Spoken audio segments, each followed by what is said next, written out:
जय हिंद।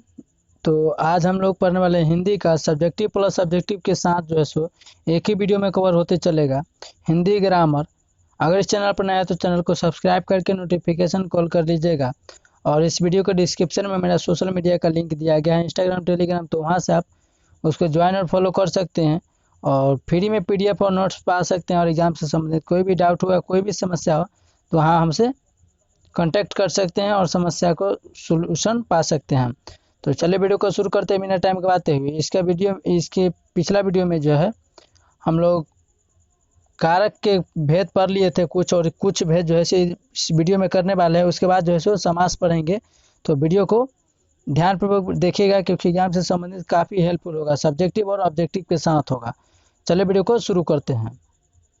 कुछ motivational line पढ़ लेते हैं कि मुश्किलों से भाग जाना, मुश्किलों से भाग जाना आसान तो होता है, हर पहलू जिंदगी का इम्तिहान होता है।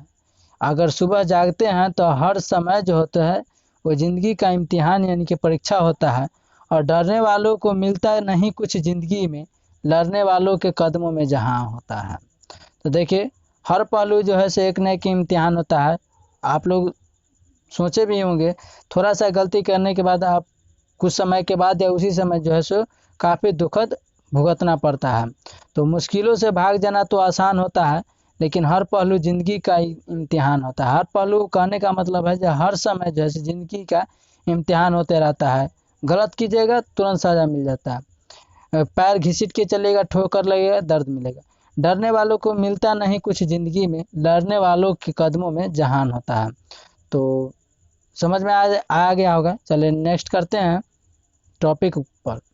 तो अपादान कारक यानी कि कारक का जो है सो 8 भेद होते हैं, जिसमें से हम कुछ भेद कर लिए थे, 3 तक कर लिए थे। तो चौथा पाँचवा जो है सो आज हम चौथा तक कर लिए थे, तो पाँचवा छठा करेंगे और बचेगा सुख। तो अपादान कारक, अपादान कारक क्या है तो आप लोग समझने की कोशिश कीजिएगा। अपादान कारक कहते किसको हैं? संज्ञा या सर्वनाम के जिस रूप से विरह या बिछड़ना, विरह मतलब समझ रहे हैं, बिछड़ जाना। संज्ञा या सर्वनाम के जिस रूप से विरह या बिछड़ना या दूरी या तुलना आदि का बोध कराया जाता है उसे अपादान कारक कहते हैं। यानी कि संज्ञा या सर्वनाम के जिस रूप से बिछड़ने की या दूरी, एक दूसरे की दूरी होने की, तुलना आदि का बताया जाता है कि एक दूसरे आदमी दूरी हो रहा है, तो ये क्या होगा? अपादान कारक कहलाता है। यानी कि दो आदमी या दो भी कोई भी चीज़ बिछड़ रहा होता है तो या विरह होता है, उसे क्या कहते हैं? तो अपादान कारक कहता है जिसको दोनों के बीच दूरी बन जाता है। ठीक है, तो ये समझ गए होंगे, क्लियर हो गया होगा। जैसे इसका प्रसर्ग देखा जाए तो इसका प्रसर्ग चिन्ह से है, से परे से पत्ता गिरा, से यानी पेड़ से पत्ता गिरा। तो ये पेड़ से क्या पत्ता गिरा, तो पेड़ से पत्ता क्या है? बिछड़ रहा है, तो ये क्या है? अपादान कारक है। ठीक है, तो क्लियर हो गया होगा। नेक्स्ट है संबंध। संबंध मतलब तो आप लोग को पता ही है, संबंध ऐसे भी समझ सकते हैं। संबंध मतलब एक दूसरे में पूछता है कि मान कर चलिए 2 आदमी जा रहे हैं, भाई बहन मान कर चले जा रहे हैं। अगला आदमी पूछेगा, उसका डाउट लगेगा तो अगला आदमी पूछेगा कि आप इसके कौन हैं, तो बता देंगे ये मेरा बहन है और मैं इसका ब्रदर यानी कि भाई हूँ। तो वही है संबंध बताना। तो संज्ञा या सर्वनाम के जिस रूप से किसी एक वस्तु का अन्य वस्तु से संबंध बताते हैं या ज्ञात होता है या पता चलता है, उसे संबंध कारक कहते हैं। इसके प्रसर्ग हैं, इसके प्रसर्ग क्या है? हैं। प्रसर्ग क्या है? का, के, की, रा, रे, री, ये सब क्या है? इसके प्रसर्ग है। तो ये भी क्लियर हो गया होगा। तो ये दो व्यक्ति आपस में एक दूसरे को संबंध बताते हैं, वही जो है संबंध कारक कहलाता है। तो ये भी क्लियर होगा। चलिए नेक्स्ट करते हैं। नेक्स्ट है अधिकरण कारक। अधिकरण कारक किसे कहते हैं? जो मेरा प्रयास रहता है कि आपका एक भी डाउट न रह जाए। अगर थोड़ा भी डाउट बढ़ जाता है तो आप लोग टेलीग्राम और इंस्टाग्राम या इसी पर जो है सो यूट्यूब पर कमेंट करके बता सकते हैं, हम आपको पिन कर देंगे कमेंट सेक्शन में। तो वीडियो अच्छा लगेगा तो लाइक कीजिएगा, काफ़ी मेहनत लगता है। और चैनल को सब्सक्राइब कर लीजिएगा, क्योंकि चैनल को सब्सक्राइब करने से आपको सही समय पर सही कंटेंट, क्लास 10 से संबंधित मोस्ट इंपोर्टेंट ऑब्जेक्टिव गेस या क्वेश्चन बैंक से संबंधित सभी कंटेंट आपको फ्री में प्रोवाइड कराया जाएगा। और PDF चाहिए तो कमेंट सेक्शन में बताइएगा, वो आपको टेलीग्राम चैनल पर प्रोवाइड करा दिया जाएगा। तो नेक्स्ट है कि अधिकरण कारक किसे कहते हैं। तो इसके समझते हैं कि संज्ञा या सर्वनाम के जिस रूप से स्थान या समय या अवसर आधार का बोध यानी बताया जाता है, बोध बताया जाता है। जिस संज्ञा सर्वनाम के जिस रूप से समय के बारे में या स्थान के बारे में या अवसर के बारे में, इस सभी के बारे में जो बताया जाता है उसे ही अधिकरण कारक कहते हैं। यानी कि किसी समय या अवसर, कोई अवसर होता है जो छूट गया मान के चलिए, इस सभी के या स्थान के बारे में बताया जाता है, यही क्या हो गया, तो अधिकरण कारक हो गया।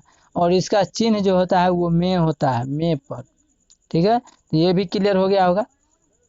नेक्स्ट है संबोधन कारक। एक था संबंध कारक, एक है संबोधन। संबोधन मतलब समझ रहे हैं ना, आप किसी को अपने यहाँ इनवाइट किए और उसको काफ़ी चीज़ों से संबोधन किए उसको। ठीक है, तो जिस शब्द से, जैसे टीचर्स डे मनाते हैं, तो टीचर्स डे में सर को केक ला कर देते हैं, केक गिफ्ट उफ्ट देते हैं, तो ये क्या किए, संबोधन किए। या कहीं महोत्सव हो रहा होता है तो बहुत सारे लोग आते हैं, बड़े बड़े लोग आते हैं, वहाँ पर जो है सो संबोधन करते हैं पूरे पब्लिक को। फिर टीचर्स डे में सर स्पीच कुछ भाषण देते हैं, संबोधन सभी वहाँ पर बैठे स्टूडेंट और शिक्षकगण को और बड़े बुजुर्ग को जो है सो संबोधन करते हैं, तो इसी को संबोधन कारक कहते हैं। चलिए परिभाषा के अनुसार थोड़ा समझ लेते हैं। जिस शब्द से किसी को पुकारने या बुलावे का भाव प्रकट हो उसे संबोधन कारक कहते हैं। इसके लिए हे, हो, अरे, हो, अतः का प्रयोग होता है। संबोधन के लिए क्या होता है, हे, यानी कि जब किसी को बुलाते हैं तो हे कहते हैं, या बड़े होते हैं उसको हो कहते हैं, या छोटा होता है तो कहते हैं अरे बुआ इधर आओ, फिर उसको ओ कहते हैं, या अतः का प्रयोग होता है। तो ये भी क्लियर हो गया होगा। चलिए नेक्स्ट है कारक के चिन्ह। तो कारक का 8 भेद पढ़ लिए, इसका पिछला वीडियो में हम जो है सो 4 भेद पढ़ लिए थे, तो इसमें 4 भेद पढ़ लिए। उसके बाद है कारक के चिन्ह। तो कारक के चिन्ह कौन कौन होता है, तो कर्ता ने, कर्म को, करण से, संप्रदान को, के लिए, के वास्ते, आपादान से, संबंध का, के की, रा रे अधिकरण में, अपर से संबोधन। उसके बाद है संबोधन। तो संबोधन हे, हा, हो, अरे, का, आ, आह आदि, ये सब क्या है, हे, ये सब क्या है, तो कारक के चिन्ह है। कर्ता, कर्म, करण, ये सब क्या है, तो 8 के 8 जो है सो इसका भेद है। पहला हो गया कर्ता, यानी कि कर्म, कारण 3, 4 और उसके बाद 5, उसके बाद 6, उसके बाद 7 और ये हो गया 8। ये सभी के सभी कारक थे और इनका चिन्ह था। तो आई होप ये भी समझ गए होंगे। चलिए नेक्स्ट करते हैं। तो अब है समास या सर्वनाम। तो सर्वनाम किसे कहते हैं, तो संज्ञाओं के स्थान पर। संज्ञा किसे कहते हैं, तो आप लोग को पता ही होगा संज्ञा किसे कहते हैं। वस्तु या कोई वस्तु हो या जगह हो या किसी का नाम हो, वही तो संज्ञा है। तो संज्ञा के स्थान पर यानी कि उसके जगह पर उनके प्रतिनिधि के रूप में जिन शब्दों का प्रयोग होता है उन्हें सर्वनाम कहते हैं। संज्ञा यानी कि संज्ञा तो उसी को कहते हैं, कोई वस्तु हो या जगह हो या किसी का नाम हो, तो संज्ञाओं के स्थान पर अगर उनके प्रतिनिधि के यानी कि उनके जगह पर दूसरे चीज का शब्दों का प्रयोग होता है उन्हें सर्वनाम कहते हैं। सर्वनाम कहते हैं। जैसे समझते हैं कि सीता स्कूल नहीं जा सकी, सीता स्कूल नहीं जा सकी क्योंकि वह बीमार थी, क्योंकि वह बीमार थी। तो इस वाक्य में जो है सो वह का प्रयोग सीता के लिए हुआ है। सीता स्कूल नहीं जा सकी क्योंकि वह मतलब क्या, किसके बारे में बताया जा रहा है, तो सीता। कौन नहीं जा रही है, तो सीता। तो यहाँ जो है सो सीता नहीं डायरेक्ट कर वह यानी कि उसके लिए जो है सो वह शब्द यूज किया गया है, यही हो गया सर्वनाम। नहीं गई जो सीता के लिए हुआ है, अतः यह सर्वनाम है। क्या है, सर्वनाम है। मोहन स्कूल नहीं जा चुका क्योंकि वह सोकर लेट उठा, क्योंकि वह, तो वह क्या है, तो वह मोहन के लिए यूज हुआ, उसके जगह पर यूज हुआ, रिप्लेस हुआ, वही सर्वनाम हो गया। नेक्स्ट है सर्वनाम के भेद। तो सर्वनाम के भेद 6 होते हैं। कितना होता है, सर्वनाम के भेद 6 होते हैं। पहला है पुरुषवाचक, दूसरा है निश्चयवाचक, तीसरा है अनिश्चयवाचक, चौथा है प्रश्नवाचक, पांचवा है संबंधवाचक और छठा है निजवाचक। तो ये सभी के सभी 6 भेद होते हैं सर्वनाम के। तो ये भी आप समझ गए होंगे। पहला है पुरुषवाचक सर्वनाम। पहला क्या है? पुरुषवाचक सर्वनाम है। तो पहला पुरुषवाचक सर्वनाम है जिसमें यानी कि उत्तम पुरुष, मैं और हम सब। पुरुषवाचक सर्वनाम में जो है उत्तम पुरुष मैं यानी हम सब। उसके बाद है मध्य पुरुष। मध्य पुरुष में यानी कि बीच, यानी कि तुम या तू या आप सब, ये सब क्या है? तो मध्य पुरुष के लिए। उसके बाद होता है अन्य पुरुष। अन्य पुरुष में हो जाता है वह, वे, यह या आप। उसके बाद है निश्चयवाचक। निश्चयवाचक सर्वनाम, यह वह यानी कि निश्चय किया जा रहा हो, ठीक है। उसके बाद है अनिश्चयवाचक, यानी कि वह अनिश्चय है, कोई कुछ यानी कि कोई भी हो सकता है, वह निश्चय नहीं है, निश्चित नहीं है। निश्चित होगा वह होगा, और जो निश्चित नहीं होगा जिसको अनिश्चयवाचक कहते हैं वह कोई, कुछ या किसी आदि भी हो सकता है। नेक्स्ट है प्रश्नवाचक, कौन, क्या, किसने या किसे आदि, ये सब क्या है? ये प्रश्नवाचक होगा। मान कर चलिए किसी के बारे में बता रहा है तो पूछेगा ना कोई या कुछ या किसी को।